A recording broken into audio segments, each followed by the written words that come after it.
اے حسین کربلا، اے مہمان لکھنؤ، تیرے قدموں کی بدولت اب ہے شان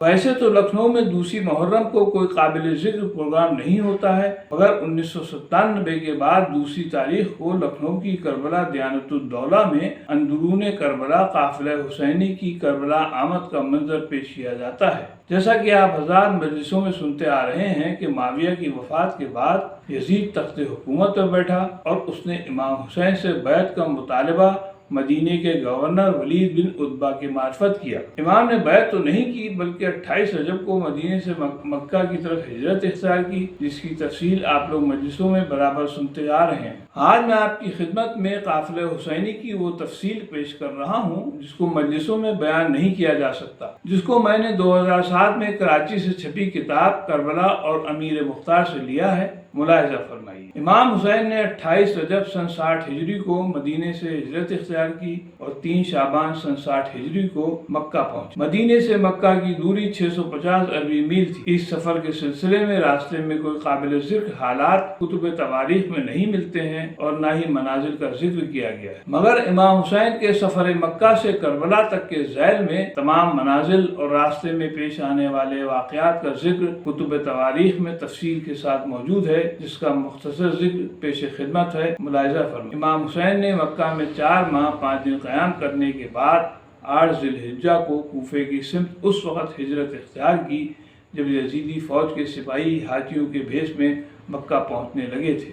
امام کی ہجرت کی خبر جب لوگوں تک پہنچی تو عمر بن عبد الرحمن، عبداللہ بن عباس، عبداللہ بن عمر اور محمد بن حنفیہ نے امام حسین کو سفر عراق کے لیے منع کیا، مگر یہ لوگ اس بات سے واقف نہیں تھے جس کی پیشین گوئی آپ کے نانا نے آپ سے کی تھی۔ الغرض اہل کوفہ کے بلانے پر امام حسین نے 8 ذی الحجہ کو اپنے اہل خاندان اور اپنے ساتھیوں کے ہمراہ کوفے کا سفر اختیار کیا۔ اس سفر میں پیش آنے والے حالات اور منازل کے بیچ کی دوری اور منازل کے نام کتب تواریخ سے پیش خدمت ہیں۔ ملاحظہ، امام حسین کا قافلہ 8 ذی الحجہ کو مکہ سے نکل کر مدینے کی سمت روانہ ہوا اور 2 میل کے فاصلے پر تنیم نامی جگہ پر رکا۔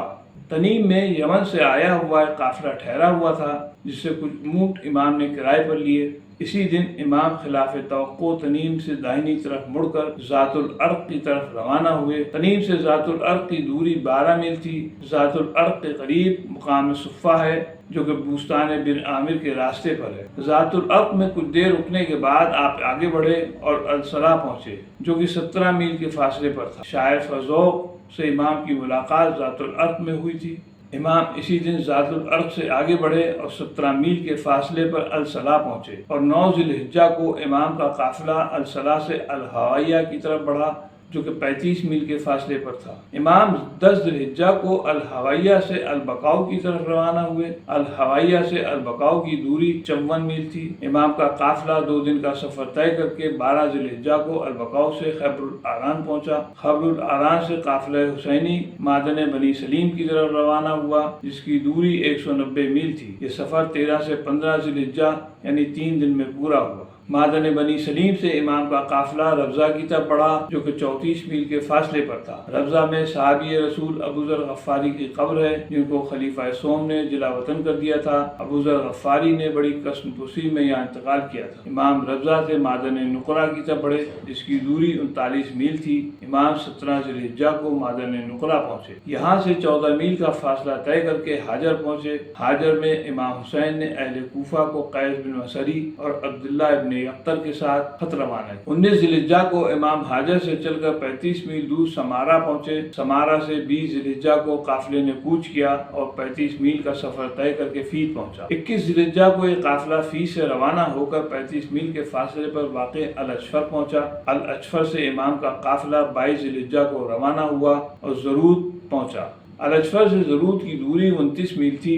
زرود میں امام حسین کی ملاقات صحابی رسول زہیر ابن قین سے ہوئی جو کہ بنی امیہ کے حمایتی تھے۔ امام نے انہیں اپنے ساتھ کوفہ چلنے کو کہا، وہ راضی ہو گئے۔ زہیر ابن قین آپ کے ہمراہ کربلا پہنچے اور جام شہادت نوش فرمایا۔ اس کے بعد امام کا قافلہ 23 ذی الحجہ کو ضرور سے آگے بڑھا اور 33 میل کا سفر طے کر کے ثعلبہ پہنچا۔ ثعلبہ میں امام حسین کو مسلم بن عقیل اور ہانی بن عروہ کی شہادت کی خبریں ملیں۔ 24 ذی الحجہ کو امام کا قافلہ ثعلبہ سے آگے بڑھا اور 29 میل چل کر قبر العبادی پہنچا۔ قافلہ حسینی 25 ذی الحجہ کو قبر العبادی سے آگے بڑھا اور 47 میل پر واقع زبالہ پہنچا۔ زبالہ میں امام حسین کو عبداللہ ابن یقطر کی شہادت کی خبر ملی۔ امام نے اپنے ہمراہیوں کو خطبہ دیا اور کہا کہ بہت سخت واقعات کی خبریں مجھے ملی ہیں۔ مسلم بن عقیل، ہانی اور ابن یقطر کو کوفے میں شہید کر دیا گیا ہے۔ ہمارے شیعوں نے ہمارا ساتھ چھوڑ دیا ہے۔ تم میں جو واپس جانا چاہتا ہے چلا جائے۔ یہ سنتے ہی کوئی داہنی جانب چلا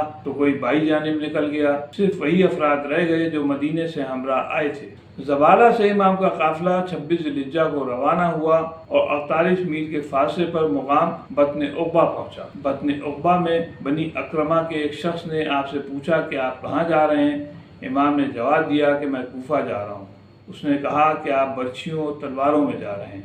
27 ذی الحجہ کو امام کا قافلہ بطن عقبہ سے 34 میل کے سفر طے کر کے واقصہ پہنچا۔ کچھ دیر آرام کرنے کے بعد قافلہ آگے بڑھا اور 5 میل کے فاصلے پر واقع شراف پہنچا اور خیمہ زن ہو گیا۔ شراف سے قافلہ حسینی نے بڑی مقدار میں پانی لیا۔ اس کے بعد قافلہ حسینی ذو حسم کی طرف روانہ ہوا جو کہ شراف سے 46 میل کے فاصلے پر تھا۔ قافلہ حسینی نے یہ سفر 2 دن یعنی 28 اور 29 ذی الحجہ کو پورا کیا۔ ذو حسم میں ہی ہر کے لشکر نے قافلہ حسینی کا راستہ روکا۔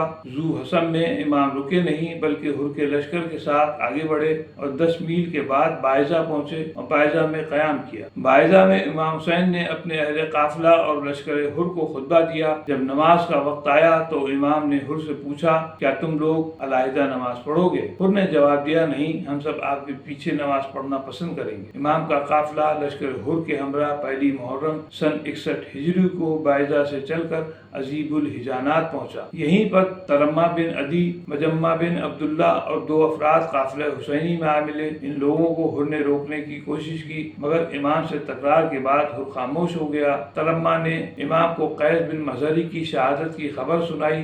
1 محرم کو ہی قافلہ حسینی عجیب الحجانات سے نکل کر 15 میل کے فاصلے پر واقع قصر بنی مقاتل پہنچا۔ قصر بنی مقاتل میں امام حسین کی ملاقات عبداللہ ابن ہر سے ہوئی۔ عبداللہ ابن ہر نے آپ کی نصرت کرنے سے انکار کر دیا۔ قصر بنی مقاتل سے کربلا کی دوری 25 میل تھی۔ 2 محرم سن 61 ہجری کو قافلہ حسینی کربلا پہنچا اور خیمہ زن ہو گیا۔ اس طرح قافلہ حسینی نے مکہ سے کربلا تک 913 میل لمبا سفر 24 دن میں طے کیا۔ یہ قافلہ دوران سفر 24 مقامات سے گزرا۔ اگلی قسمیں لکھنؤ کے محرم سے متعلق دیگر معلومات پیش کی جائیں گی، انتظار کیجیے۔ بعد عاشورہ اسیران کربلا کے سفر کوفے سے شام تک کا ذکر اسی طرح پیش کروں گا، جس میں کربلا سے کوفے کی دوری، کوفے سے شام کے سفر کا فاصلہ، راستے میں رونما ہونے والے واقعات بیان کیے جائیں گے۔ تب تک کے لیے اجازت چاہتا ہوں۔ خدا حافظ۔